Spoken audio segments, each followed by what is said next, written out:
Hello दोस्तों, नमस्कार। आज हम बहस पर चर्चा करेंगे कि क्या जीवन में बहस करना ज़रूरी है। बहस से क्या हमें फ़ायदा है। तो मैं बता दूं, ईश्वर की बनाई गई इस दुनिया में बहस से एक ही तरीक़ा से फ़ायदा हो सकता है, और वह है यह कि बहस से बचा जाए।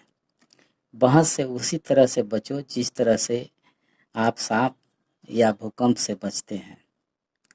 10 में से 9 बार तो बहस से कोई फ़ायदा इसलिए नहीं होता क्योंकि दोनों ही पक्षों को बहस के बाद पूरा विश्वास हो जाता है कि वे ही सही हैं। आप बहस में जीत नहीं सकते, इसलिए क्योंकि अगर आप हार जाते हैं तब तो आपकी हार हो ही जाती है, परंतु अगर आप जीत जाते हैं तो भी आपकी हार ही होती है। क्यों? मान लीजिए आपने सामने वाले आदमी को गलत भी साबित कर दिया। अगर आपने यह भी साबित कर दिया कि उसके तर्क में कोई दम नहीं है और आपने उसकी हर बात की धज्जियां उड़ा दी, तो भी क्या होगा? निश्चित रूप से आपको अच्छा लगेगा, परंतु उसकी हालत क्या होगी? आपने उसे सबके सामने नीचा दिखाया है, आपने उसके गर्व को आहत किया है। वह आपकी जीत से चिढ़ जाएगा और आप एक अच्छा मित्र खो देंगे। अर्थात एक व्यक्ति जिसे आप अपना मित्र सहयोगी बना सकते थे, उसे आप खो देंगे। आप एक बात याद रखें, अपनी इच्छा के बिना जो बात व्यक्ति मान लेता है वह अब भी उसी विचार का होता है। भले आपके तर्क से, आपके बड़े होने के कारण वह आपकी बात को मान लेता है, लेकिन जब तक वह अपनी इच्छा से उस बात को नहीं मानता है तब तक वह उसी विचार का होता है। एक बार की बात है कि डेल कार्नेगी एक भोज में शामिल हुए।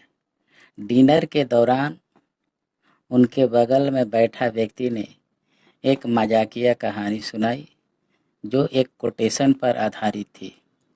कोई दैवी शक्ति हमारे भाग्य को नियंत्रित करती है, चाहे हम कितनी ही कोशिश करें। कहानी सुनने वाले ने जिक्र किया कि यह बाइबल का कोटेशन है।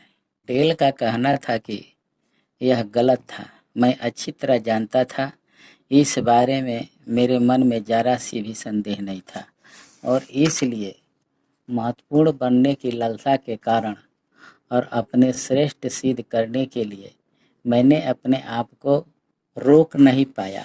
बहरहाल वह अपनी बात पर अड़ा रहा। क्या शेक्सपियर का कोटेशन? असंभव, बकवास। यह कोटेशन तो बाइबल का ही है, और उसे पूरा विश्वास था कि यह सच है। डेल का कहना है कि कहानी सुनाने वाला मेरी दाईं तरफ बैठा था और मेरा पुराना दोस्त फ्रैंक गेमांड मेरे बाएं तरफ बैठे थे।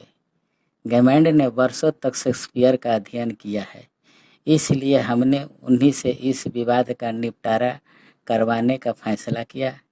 गेमांड ने हमारी पूरी बात सुनी और टेबल के नीचे से मुझे पैर में मारते हुए कहा, डेल, तुम गलत हो, यह सजन सही है।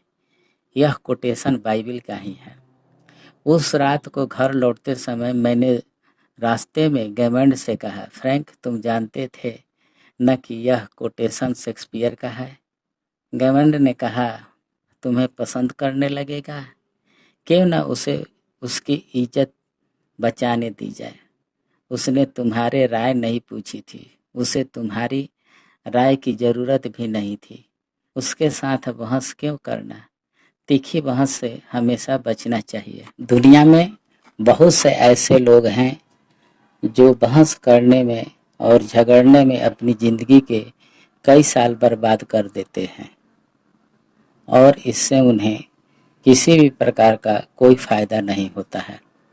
अगर आप बहस करते हैं और अपने सामने वाले का विरोध करते हैं तो आप कई बार जीत सकते हैं, परंतु यह जीत खोखली होगी, क्योंकि आपको अपने प्रतिद्वंदी का सद्भाव हासिल नहीं होगा।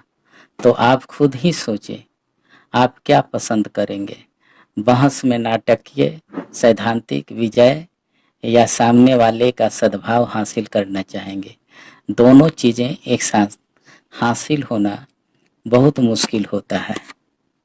बुद्ध ने भी कहा है, नफरत नफरत से नहीं बल्कि प्रेम से खत्म होती है, और गलतफहमी भी बहस से नहीं बल्कि समझदारी, कूटनीति, सद्भावना, दूसरे के नज़रियों को समझने की इच्छा से खत्म होती है। ओपेरा स्टार जैन पियर्स ने अपने 50 साल के वैवाहिक जीवन की सफलता का राज बताते हुए कहा, मेरी पत्नी और मैंने बहुत पहले एक समझौता किया था, और हम चाहे एक दूसरे से कितने ही गुस्सा हों, हमने इस समझौते को निभाया है।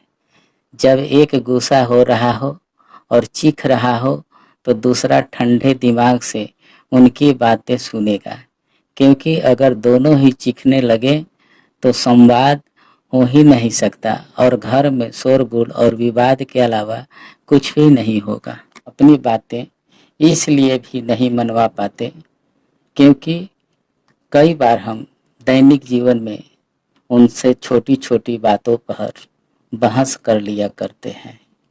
तो आइए आज से हम ये संकल्प लें कि हम बहस करने से बचेंगे। धन्यवाद।